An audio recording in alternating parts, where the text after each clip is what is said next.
Aujourd'hui, je quitte un terrain sur lequel j'avais beaucoup investi de temps, de projets également. Ça me fait songer à cette fin de cycle pour des nouveaux cycles et cette période que nous traversons en ce moment, que nous finissons de traverser, qui est la période de lumière du dieu Lugus, Lugnasad, cette saison de moisson, de récolte, qui est la fin d'un cycle, qui est la fin du cycle vu par les druides.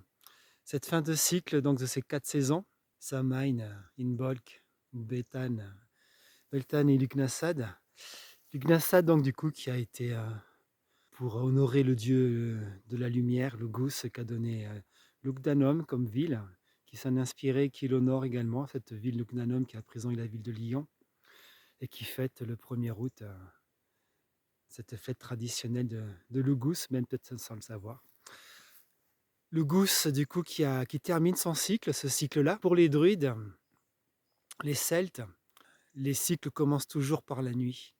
Par la nuit, et c'est par la nuit que l'on commence à bien se préparer, à se régénérer, à se soigner, à peut-être penser ses blessures, à se reposer et également à planifier, à se former, à semer en fait quelque part effectivement quelque chose pour un nouveau cycle ensuite. Et là, nous rentrons dans cette période sombre, cette période de nuit, cette période donc du coup qui va peut-être donner lieu à à des hibernations. Il y a des remises en question aussi également pour vraiment être sincère avec soi-même. C'est la période tout à fait propice à tous ces moments où l'on peut procéder à présent à cette évolution intérieure en fait, que nous avons et se connecter à son propre féminin, à ses propres ombres aussi également pour les faire également évoluer aussi. Voilà, c'est une période très propice en fait pour devenir meilleur encore et également vraiment préparer, mais vraiment pour préparer ce qui va suivre comme cycle. Cette énergie est là pour ça. Elle est là pour donc rester un petit peu entre soi, dans sa lune, dans sa grotte en fait. Et, et cette énergie est intéressante à ne pas la gâcher, à essayer de la forcer, à être dans une action systématique et à vouloir récolter quelque chose à ce moment-là parce que les énergies n'y sont pas. Ça peut être possible, on peut récolter à ce moment-là. Peut-être que le CAC 40 va exploser, je ne sais quoi. Mais c'est pas le moment où les énergies sont propices à ça, en tout cas pour soi, pour l'humanité, pour les êtres vivants, pour la nature. Et nous, les druides qui suivons les cycles de la nature, donc nous mettons dans cette période de préparation, cette période donc où on peut se former, donc également où on peut faire des connaissances, où on peut chercher, et notamment pour revenir dans ce cycle où c'est qu'on va encore évoluer avec plus de conscience. Voilà le partage que je souhaitais faire donc pour cette période de Samhain. Je peux vous présenter un schéma, en fait un schéma de rituel pour pouvoir fêter la Samhain et remercier Lughnasadh. Donc pour un exemple de rituel, donc sur cette période où l'on va donc commencer un nouveau cycle et en terminer un, et bien en fait ça va consister à être dans le remerciement après avoir ouvert des directions, avoir commencé un rituel dans lequel on se plonge dans ce monde de conscience, de là où nous nous trouvons, où nous vivons.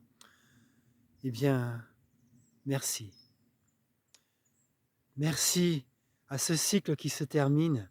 Merci de m'avoir permis de vivre toutes ces expériences.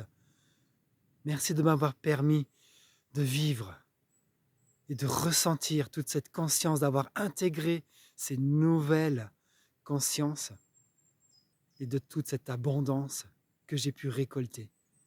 Merci de m'avoir permis de vivre tout ce que j'ai vécu et d'intégrer, d'avoir pris tout ce que j'ai pris. Et merci également de me permettre de vivre ce nouveau cycle par lequel je commence à me préparer, à me former, à me régénérer. Pour ce nouveau cycle qui va ouvrir de nouvelles expériences et où je vais vivre, découvrir encore plus de conscience, d'éveil, d'abondance, de sécurité. Merci de toutes ces nouvelles expériences pour lesquelles à présent je me prépare. Voilà, c'est un exemple de prière que l'on peut faire en même temps que l'on peut se tenir la main avec d'autres personnes en cercle, où on peut tourner en même temps, le chanter, psalmodier peut-être des mots, des phrases qui se reviennent, qui sont redondantes, tout ce qui pourrait venir en inspiration à ce moment-là. Voilà ce que je souhaitais vous partager donc du coup dans ces idées de rituels et dans la conscience de la période que nous vivons, donc pour ce 31 octobre et cette lunaison. Merci.